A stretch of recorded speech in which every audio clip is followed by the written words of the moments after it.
This is News Channel 20 at 6.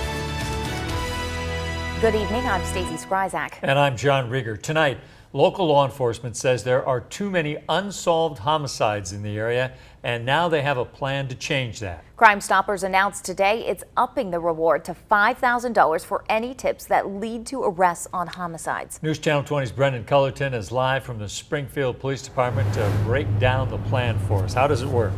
John, Stacey, Crime Stoppers says there have been anywhere from 40 to 50 cold case homicides in Springfield since the 1970s, and they're hoping increasing the reward money by $4,000 can help reduce that number. Here's the plan. Crime Stoppers will focus on a new cold case homicide every other week starting next Wednesday. We will bring those to you right here on Channel 20. To get the $5,000, you must give law enforcement new information, and it must lead to a homicide arrest. SPD says they are excited about the program's potential, both because of the increased reward and to bring new attention to specific cases. Renew interest in the community. A lot of times with some of the cases that we have, what we're missing is that one key piece of evidence or that one witness statement, or someone has just that little bit of knowledge that they didn't think that was important at the time. Tips for any unsolved homicide will bring the $5,000 reward, even if it isn't the one they're focusing on that specific week. And as always, you will remain anonymous if you call in. Crime Stoppers started offering the $5,000 rewards today. They will go back down to $1,000 on September 30th. Reporting live in Springfield, Brendan Cullerton, News Channel 20. Thank you, Brendan. Continuing coverage now of a story we first brought you at midday. A Springfield woman now accused of murder after investigators say she stabbed and killed another woman. Springfield police say 24-year-old Emmeline Osborne killed a 22-year-old woman, her domestic partner, just before 8 this morning inside their home in the 1500 block of East Lawrence. Investigators say things started as a domestic dispute that turned physical and ended up with Osborne killing her partner. An autopsy is set for tomorrow. Vast. That's how investigators describe their search in a 400 square mile national park for the man accused of shooting a Central Illinois police officer. 35-year-old Dracy Clint Pendleton has been on the run since Saturday. That's when investigators say a traffic stop ended with him shooting a Mahomet police officer in the arm. Investigators now believe Pendleton is in the Shawnee National Forest in Pope County. That's in southern Illinois, almost 250 miles south of Mahomet. The ABC station in southern Illinois reports tonight law enforcement officers from several agencies, including state police, are now searching for Pendleton. Investigators have released few details on today's search. They canceled an update press conference this morning. They do say they're searching, quote, as cautiously as possible, and that includes checking possible hiding places in the forest. If you know anything about Pendleton's whereabouts, the state police want to hear from you. And you can count on News Channel 20 to keep bringing you the latest on the search for Dracy Pendleton on air and online.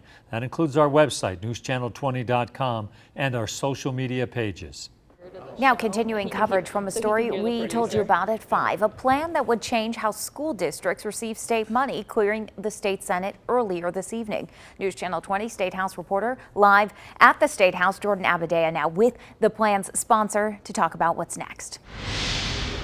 Stacey, State Senator Andy Menard's plan to reform the way that the school hands out money to local school districts passed today just about 2 hours ago, and Senator Menard is actually joining us now to talk about that bill.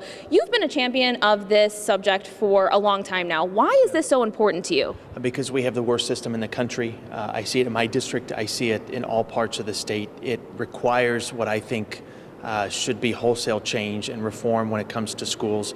We took a major step today. In the state Senate. I commend my colleague from Springfield, Senator McCann, for stepping up to the plate, making a good decision on behalf of his district and for downstate Illinois. But most of this debate today was very partisan. So they were calling it a CPS bailout. Chicago Public Schools, they say, got a couple of their own different lines in the bill. Can you explain how you don't think it's a bailout for CPS? Well, you know, everything that was referenced by the Republicans today during the debate dealt with politics. It didn't deal with policy. There's nothing special in this bill for any district in the state. It treats every district equally when it comes to how we distribute money, which is the biggest flaw in our system today. It actually eliminates the block grant, the special deal for Chicago, puts them under the same provisions as Springfield, Decatur, all downstate districts, which I think is important because we need that parity. That's how we're going to fix our system. And I would hope that the governor would pull his chair to the table and he would have an honest discussion on how to lead on this issue rather than lobbing partisan bombs at Democrats in the legislature. Let's figure out how we fix this system. Really quickly, this goes to the House now. What are your expectations for that? The House has spent hours talking about this issue, which is a step in the right direction. That's how we started our process in the Senate. The Senate obviously is the first step in this process. The House is going to take a crack at this, I expect. They may come up with other ideas. I'm open to those ideas. We have to change our system. We have the least equitable system in the country. It's got to change. Senator Menard, thank you so much for joining us. Live at the Capitol, Jordan Abadea, News Channel 20. Thank you, Jordan. Also from the State House, Republicans are now pushing a plan that would change how the state buys pretty much everything from office supplies to construction materials. And they say the process used now is just too complicated and takes too much time to get done. We're told the plan would streamline that process while saving the state about $500 million. New at 6 million Illinoisans. That's how many Secretary of State Jesse White says have signed up for the state's organ tissue donor registry. The registry hit 6 million last month, which was National Donate Life Month. With almost 13 million people in Illinois, that means nearly half have signed up.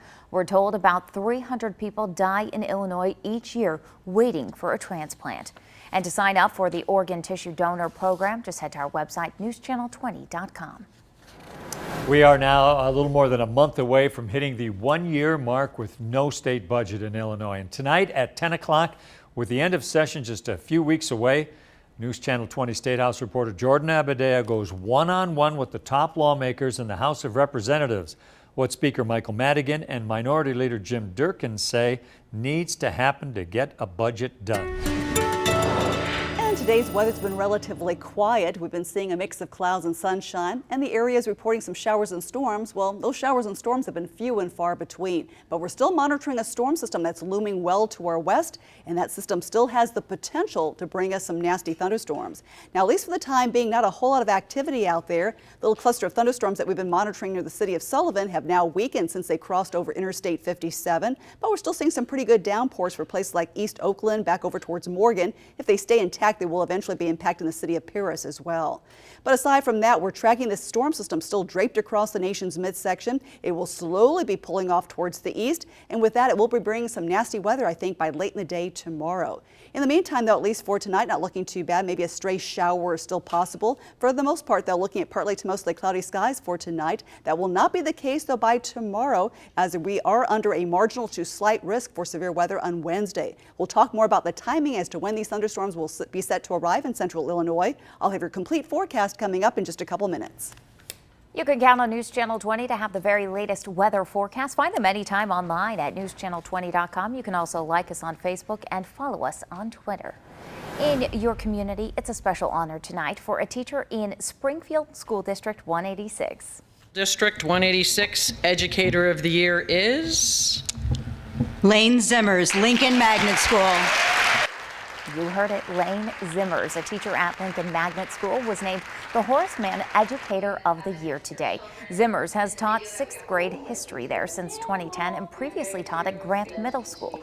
She earned the award for her hands-on approach to teaching, which brings history to life for her students. I know it's kind of the cliche statement people hear, but when you see that light bulb moment with another human, a student, that it just makes it all worth it.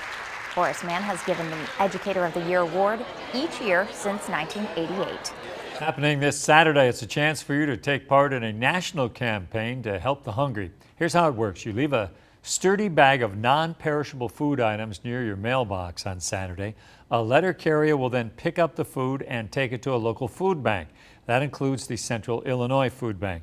This is all part of the National Stamp Out Hunger Food Drive. And to learn more about the drive, just head to our website, newschannel20.com.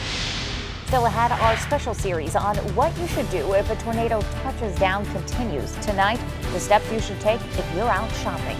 You're watching News Channel 20 at 6 with Stacy Skryzak, John Rieger, Chief Meteorologist Cheryl Lemke, and Sports with Donnie Tillman. This is News Channel 20 at 6.